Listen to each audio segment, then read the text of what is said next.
नमस्कार दोस्तों, मैं नितिश कनवा आप सभी का स्वागत करता हूं रिजल्ट गुरु के ऑनलाइन प्लेटफॉर्म पर। सभी को राधे राधे, सभी को राम राम, जय हिंद जय भारत। तो देखिए भाई, सभी बच्चे आज की डेट में थोड़ा सा असमंजस में होंगे कि हमारी एच टेट की न्यू डेट क्या होने वाली है।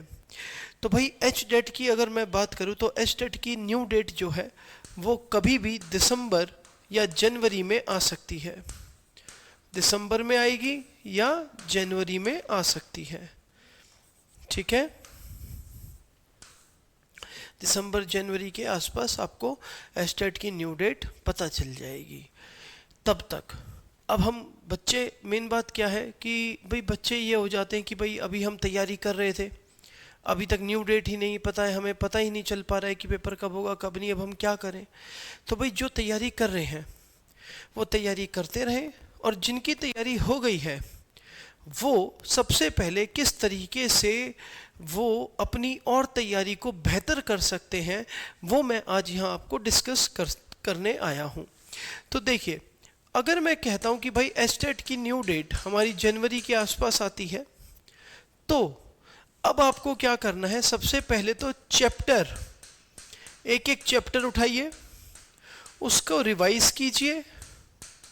रिवाइज करने के बाद उसके आप एमसीक्यूज लगाइए। ये स्ट्रेटजी को आप अपनाइए।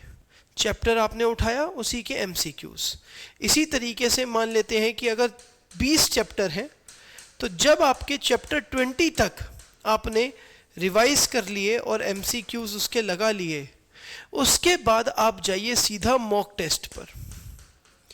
मॉक टेस्ट, अच्छा मॉक टेस्ट आप स्टार्टिंग में नहीं लगाएंगे क्योंकि आपका मोरल डाउन होगा।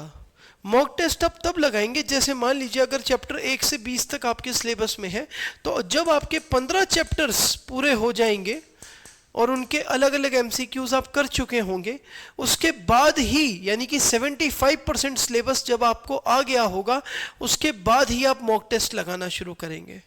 स्टार्टिंग में मॉक टेस्ट नहीं लगाएंगे, क्योंकि स्टार्टिंग में अगर आप मॉक टेस्ट लगाएंगे तो फिर आपका मोरल डाउन होगा और आप उतनी बेहतर तरीके से जो है वो नहीं कर पाएंगे।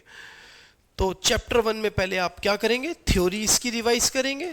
थ्योरी के बाद फिर आप इसके एमसीक्यूज लगाएंगे, जिसको हम प्रैक्टिस सेट भी बोल सकते हैं, इस चैप्टर वाइज प्रैक्टिस सेट। फिर उसके बाद आपका जब 75% सिलेबस हो जाएगा, क्या हो जाएगा, 75% सिलेबस आपका हो जाएगा, उसके बाद आप सीधा मॉक टेस्ट पर जाना शुरू करेंगे और अपनी टाइमिंग नोट करेंगे। मॉक टेस्ट के लगाते समय आपको टाइमिंग नोट करना बहुत ज़रूरी है कि कितने टाइम पीरियड में मैंने कितने क्वेश्चंस अटेम्प्ट किए। तो मैं यही आज की इस वीडियो में आपको बताने आया था कि किस तरीके से आपको आगे की ओर बढ़ना है और अपने ये मॉक टेस्ट वगैरह, अपने जो एस्टेट है उसकी तैयारी के लिए खुद को बेहतर बनाना है। निराश नहीं होंगे, डेट कभी ना कभी तो आएगी, ऐसा तो है नहीं कि नहीं आएगी। तो जब भी डेट आए, डेट आने के बाद आपको ज़्यादा समय नहीं दिया जाएगा, मैं आपको पहले ही क्लियर कर रहा हूँ। जो बच्चे ये सोच रहे हैं कि डेट आने के बाद मैं मॉक टेस्ट लगाऊंगा या मैं तैयारी शुरू करूंगा, नहीं होगा। डेट, उसके लिए आपको ज़्यादा समय नहीं दिया जाएगा। डेट आते ही 15 से 20 दिन के अंदर अंदर मैक्सिमम आपका पेपर कंडक्ट कर दिया जाएगा, ठीक है। तो इस बात को ध्यान में रखते हुए आपको अपनी जो रिवीजन स्ट्रेटजी है उसको बनाना है। और बाकी अगर कोई भी आपको प्रॉब्लम आती है तो आप हमारे ऐप पर दिए गए नंबर पर फ़ोन कर, ठीक है, आप ऐप पे जो नंबर दिया हुआ है उस पर फ़ोन कर सकते हैं, या फिर हमारे ऐप को डाउनलोड कर आप अपने इश्यूज़ को रिजॉल्व कर सकते हैं। तो चलिए, धन्यवाद, ऑल द बेस्ट सभी एस्टेट एस्पायरेंट्स को। धन्यवाद, जय हिंद जय भारत।